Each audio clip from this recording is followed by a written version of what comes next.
ভারতবর্ষের প্রতিটি মাটি ধুলিকণায় বাঙালির রক্ত মিশে আছে। আজকে যারা প্রধানমন্ত্রী হয়েছেন, যারা মুখ্যমন্ত্রী হয়েছেন, যারা বিধায়ক হয়েছেন, তারা এই যে স্বাদটা পেয়েছেন এই ভারতবর্ষ স্বাধীন হওয়ার জন্য।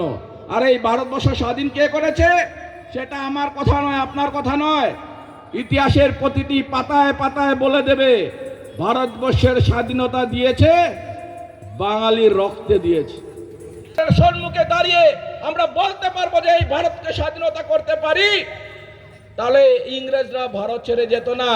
আর ইংরেজ যদি ভারত ছেড়ে না যেত তাহলে আজকে প্রধানমন্ত্রী, বিধায়ক, মন্ত্রী, এমসিএল, ইএম হয়ে এত আরামের জীবন যাপন করতে পারতেন না। তার মানে তাদের পিছনেও আমাদের বাঙালির রক্ত জড়িয়ে আছে। বাঙালির রক্তের জন্য তারা পেয়েছে। তাই আবার আওয়াজ উঠে প্রতিটি বাঙালির ঘর থেকে যে এই মাটি আমার মাটি, মাটির দখল ছাড়বো না। শাসক তুমি যতই মারো তোমার কাছে হারবো না। বাঙালি হারা। বাংলাদেশের 7% হিন্দু জনসংখ্যা, যেখানে সব থেকে বাঙালি হিন্দুর সংখ্যা বেশি, সেখানে যেখানে সরকার আমাদের পক্ষে নয়, যেখানে প্রশাসন আমাদের পক্ষে নয়, যেখানে পার্লামেন্টারি ফোর্স আমাদের পক্ষে নয়, যেখানে ইসলাম সন্ত্রাসবাদী চলছে, সেখানে 7% হিন্দুরা মোকাবিলা করতে সাহস করেছে। 7% হিন্দু যদি মোকাবিলা করতে পারে, প্রতিরোধ গড়ে তুলতে পারে, আসামে আমাদের জনসংখ্যা কত? তারপরও রাজনৈতিক নেতারা, রাজনৈতিক দলরা আমাদের নিয়ে ছেলেখেলা করছে।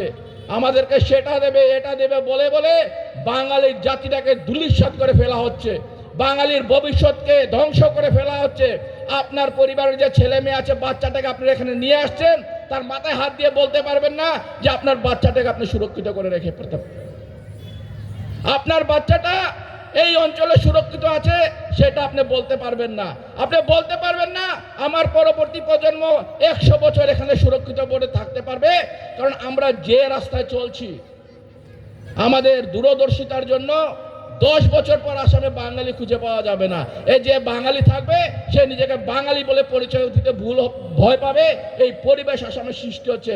একটা ডিজাইন তৈরি হয়েছে, যে ডিজাইনের মাধ্যমে বিভিন্নভাবে আমাদেরকে আমাদের অধিকার থেকে বঞ্চিত করা হচ্ছে। রাজনৈতিকভাবে, সামাজিকভাবে, অর্থনৈতিকভাবে, ভাষাগতভাবে বিভিন্নভাবে আমাদেরকে বঞ্চিত করার প্রয়াস চলছে। তার উদাহরণ, কিছুদিন আগে এখানে বড় সাহিত্য সভার অধিবেশন হয়েছে। আমাদের বাঙালি কি সাহিত্যিক নেই আসামের বুকে? বজালিতে অসম সাহিত্য সভার সভা অনুষ্ঠিত হবে। অসম সাহিত্য সভার কোনো অসমের সভা নয়।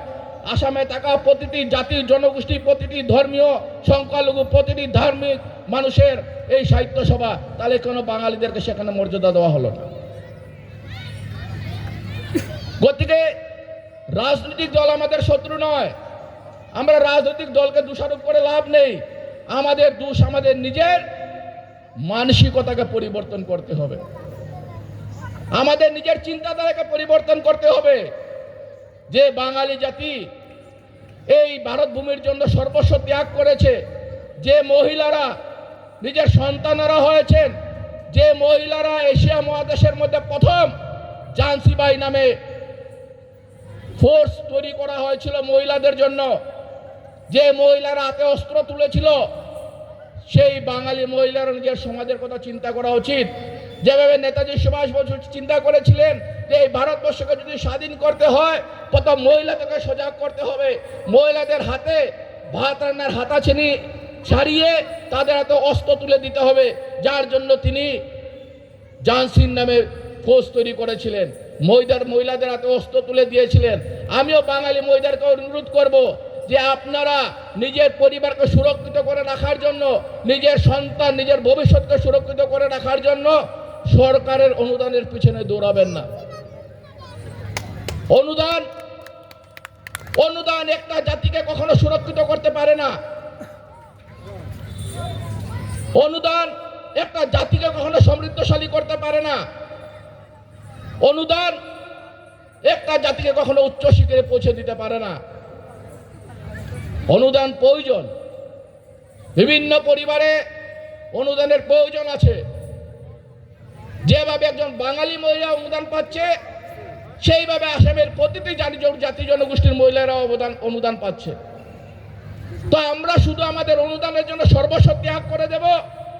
অন্য জাতি জনগোষ্ঠীরা অনুদানও পাচ্ছে, তারপর তারা চাকরির জন্য আন্দোলন করছে, স্বার্থ শাসনের জন্য আন্দোলন করছে, নিজেদের সমষ্টি গঠনের জন্য আবেদন করছে, মন্ত্রিসভা নিজেদের মন্ত্রী অধিভুক্তের জন্য আন্দোলন করছে, অর্থনীতি স্বাবলম্বনের জন্য আন্দোলন করছে। আর আমরা কি বলছি? যে আমাদের সরকার অনুদান দিয়েছে সেটাই বহুত।